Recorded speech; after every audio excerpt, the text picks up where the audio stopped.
Pilihan raya Presiden di Amerika Syarikat telah bermula dengan menampilkan bekas Presiden Donald Trump dan naib Presiden Kamala Harris bersama beberapa calon dari parti ketiga.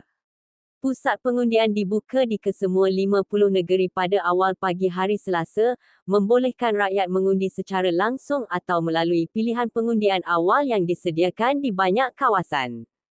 Pengundi di Dixwell Notch, New Hampshire, menandakan permulaan rasmi hari pilihan raya, apabila 6 pengundi berdaftar dari bandar kecil tersebut menjadi antara yang pertama di negara itu untuk mengundi secara langsung.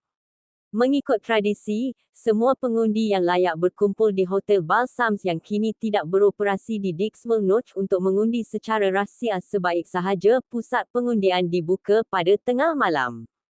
Tinjauan pendapat terkini menunjukkan Trump dan Harris berada dalam persaingan ketat. Harris mendahului sedikit dengan 48.1% undian, menurut penjejak tinjauan Presiden National 538. Trump tidak jauh di belakang, dengan 46.8%. Kedua-dua calon memfokuskan pada 7 negeri swing utama, yang sangat penting kerana sifatnya yang kompetitif, negeri-negeri Tembok Biru, Michigan, Pennsylvania, dan Wisconsin, serta medan pertempuran Sunbelt, Arizona, Georgia, Nevada, dan North Carolina. Tinjauan terkini menunjukkan persaingan sengit di Pennsylvania, Michigan, dan Wisconsin, negeri-negeri yang telah berubah arah politiknya dalam beberapa tahun kebelakangan. Pennsylvania sangat penting, dengan 19 undi kolej elektoral, dan kedua-dua calon membuat perhentian kempen terakhir mereka di sana pada hari pilihan raya. Trump juga mengadakan perhimpunan terakhirnya di Michigan, yang menyumbang 15 undi kolej elektoral. Seorang calon memerlukan 270 undi elektoral untuk memenangi jawatan presiden. Trump telah memenangi ketiga-tiga negeri ini pada 2016, manakala Presiden Joe Biden memenanginya pada 2020. Jika Harris memenangi kesemua tiga negeri ini tahun ini, dia berkemungkinan mencapai undi elektoral yang diperlukan untuk memenangi jawatan presiden. Walaupun Harris mengekalkan kelebihan secara nasional dan di Michigan, Wisconsin, dan Nevada, kedudukannya di Pennsylvania telah merosot.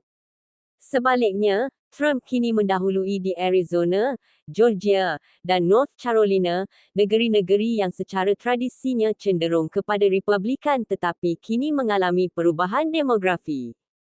Pihak berkuasa Amerika memasang pagar keselamatan di Washington DC sebagai persediaan untuk kemungkinan protes ganas susulan pilihan raya presiden minggu ini.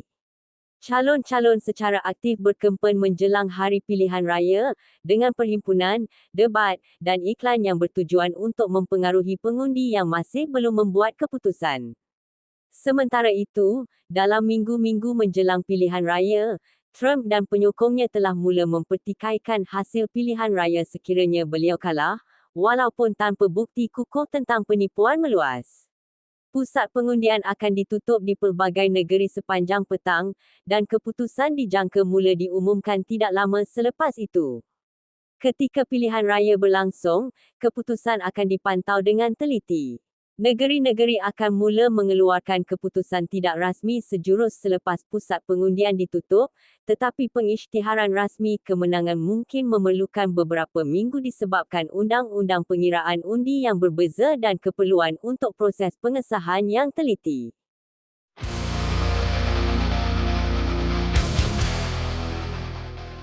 Republikan memperoleh kemenangan penting di West Virginia pada hari Selasa, menukar satu kerusi Senat AS daripada Demokrat ketika mereka berjuang untuk menguasai Kongres dalam pilihan raya yang akan membentuk lanskap perundangan untuk penggal presiden seterusnya. Gubernur West Virginia, Jim Justice, seorang bekas Demokrat yang menjadi Republikan tidak lama selepas pilihan raya 2016, mengalahkan Demokrat Glenn Elliott dalam pertandingan untuk menggantikan Joe Manchin yang bersara sebagai calon bebas. Manchin, seorang sentris yang sering memihak kepada Demokrat, meninggalkan kerusi tersebut, yang dijangka diraih oleh Republikan. Kemenangan ini membawa Republikan lebih dekat untuk mendapatkan semula majoriti dalam Senat, menghapuskan margin tipis 51 hingga 49 yang dimiliki Demokrat. Republikan kini hanya memerlukan satu kerusi lagi untuk menawan semula Senat dan memberi tumpuan kepada pertandingan sengit di Montana, Ohio, serta mungkin Wisconsin, Pennsylvania, dan Michigan. Sementara itu, kesemua 435 kerusi dalam Dewan Perwakilan turut dipertandingkan, dengan penguasaan masih belum dapat ditentukan. Walaupun Demokrat kini memegang minoriti, mereka berharap untuk menukar sekurang-kurangnya 4 kerusi bagi mendapatkan semula majoriti dalam Dewan, dengan pertandingan penting di New York dan California yang berpotensi memanjangkan keputusan akhir selama beberapa hari. Pertaruhan adalah tinggi, dengan Republikan berusaha untuk mendapatkan majoriti yang membolehkan mereka menyekat aspek utama agenda Demokrat Kamala Harris, sekiranya beliau menang mengatasi Donald Trump dalam perlumbaan presiden. Penguasaan Senat adalah sangat penting kerana ia membolehkan Republikan untuk menghentikan pelantikan dan inisiatif dasar, manakala Dewan, yang bertanggungjawab terhadap rang undang-undang penghasilan hasil, boleh menentukan keutamaan belanjawan.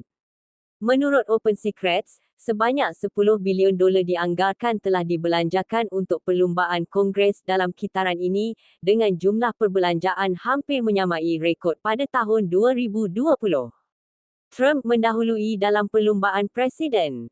Jam awal pengundian menunjukkan bekas Presiden AS Donald Trump mendahului dalam undian Kolej Elektoral dengan 101 berbanding naib Presiden Kamala Harris yang memperoleh 71, menurut Associated Press, dengan negeri-negeri medan pertempuran seperti Michigan, Georgia, Virginia, dan North Carolina masih dipertandingkan.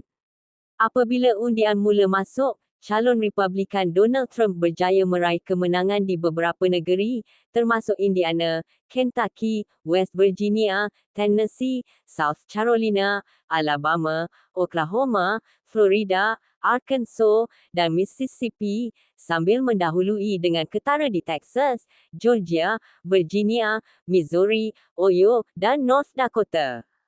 Sementara itu, Harris telah memenangi Delaware, Vermont, Maryland, Connecticut, Rhode Island, dan Massachusetts, sambil mengekalkan kelebihan yang signifikan di Kansas, Illinois, Michigan, Pennsylvania, North Carolina, New Jersey, dan New Hampshire.